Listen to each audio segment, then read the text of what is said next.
कि जिसको नाम का आश्रय है उसको कुछ और के आश्रय की आवश्यकता ही, उसको कोई सुक्त नहीं पढ़ना, उसको कोई पाठ नहीं करना, उसको कुछ नहीं करना है, केवल नाम का आश्रय रखना। इसलिए भगवान महादेव ने सबको सब बांट दिया। किसी को वेद दे दिया, किसी को पुराण दे दिए, किसी को इतिहास दे दिया, किसी को स्मृति दे दी। और महादेव से पार्वती ने पूछा कि अपने लिए क्या रखा आपने? आपने सब बांट दिया, अपने लिए क्या रखा? महादेव ने कहा असली चीज मैंने अपने पास रख ली ना। पार्वती बोले क्या? बोले राम रामेति रामेति रमे रामे मनोरमे सहस्रनाम ततुल्यम राम नाम। मैंने रख लिया ना राम भगवान का अपने पास, तो मेरे पास भगवान के नाम की संपत्ति है, मैंने सब बांट दिया, सब बांट दिया। महादेव ने अपने पास केवल भगवान का नाम रखा। इसलिए भगवत नाम में इतनी निष्ठा जिन दिन पैदा हो जाए उन दिन भागवत का नामकरण आपके जीवन में क्रांति कर देगा। और इसलिए कह रहे हैं कि बीज मंत्र। बोले बीज मंत्र क्या है?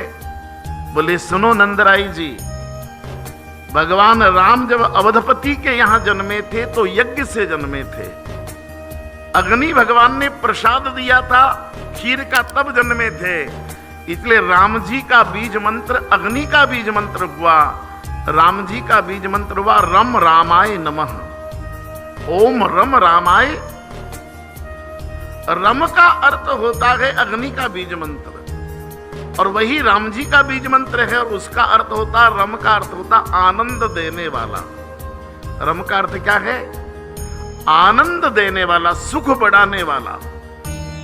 इसलिए तुलसी ने रम की व्याख्या करते हुए पहली ही नामकरण की चौपाई लिखी, जो आनंद सिंधु सुखदाता सीकरते त्रेलोक सुपासी सो सुख धाम राम असनामा अखिल लोकदायक विश्राम।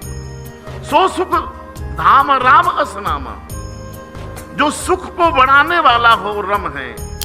और भगवान कृष्ण का बीज मंत्र क्या होगा?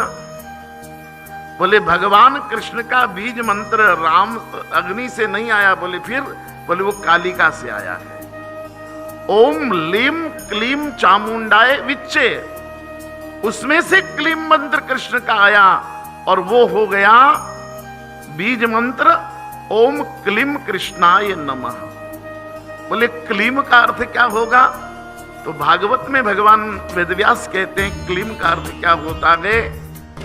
आपका बहुत प्रसिद्ध श्लोक है, आप सब नित्य गाते हैं भागवत का। वो कृष्णाय वासुदेवाय हरये परमात्मने प्रणतः क्लेशनाशाय प्रणत क्लेशनाशाय गोविंदाय नमो।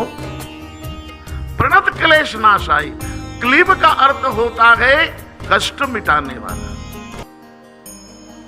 रम का अर्थ क्या है? सुख बढ़ाने वाला। और क्लीम का अर्थ क्या है? कष्ट।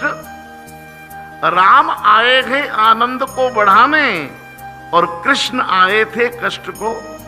क्योंकि राम जब जन्मे थे तब दशरथ जी का कोई कष्ट था ही नहीं, केवल आनंद ही बढ़ाना था वहां तो।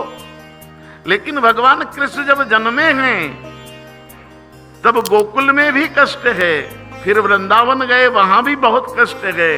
तो भगवान कृष्ण कष्ट को दूर करने वाले हैं। इसलिए दोनों को मिलाकर भक्तों ने एक दोहा बना दिया जो भगवान के नैवेद्य के समय बोला जाता है। राम कहे सुख उपजे, कृष्ण कहे दुख जाए, महिमा महाप्रसाद की आओ भोग। ये क्लीम कृष्णाय नमः बीज मंत्र हो गया। तो भगवान का पहला नाम कृष्ण हो गया। फिर भगवान का नाम कहा, इनके अनेक नाम है, मैं क्या रखूं? पर ये गौ माता की सेवा करने के लिए ही प्रकट हुए, इसलिए दुनिया इन्हें गोपाल कहेगी। ये खेल खेल में कभी पर्वतों को उठा लेंगे तो दुनिया इन्हें गिरधर भी कहेगी। ये जिसकी तरफ देख लेंगे या जो इनका दर्शन कर लेगा तो उसका हृदय इन्हीं का हो जाएगा। तो कोई इनको चितचोर कहेगा तो कोई मनमोहन कहेगा। ये जब अधरों पर बांसुरी रखकर बजाएंगे तो त्रिभुवन मोहित हो जाएगा। तो इनको कोई बंसीधर तो कोई मुरलीधर कहेगा।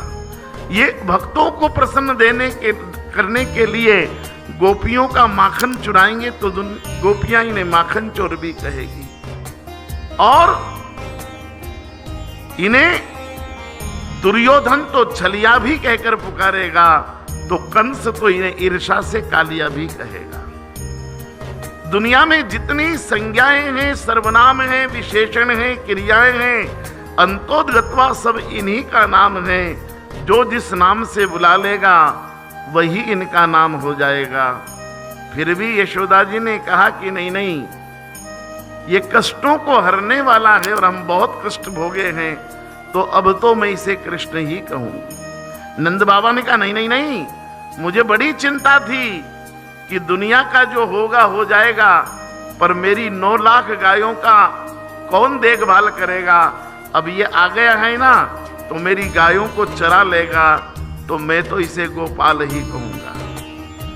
गर्गाचार्य भगवान ने कहा तो दोनों को मिलाकर नाम कर दे। बोले कर दीजिए। बोलो गोपाल कृष्ण भगवान की।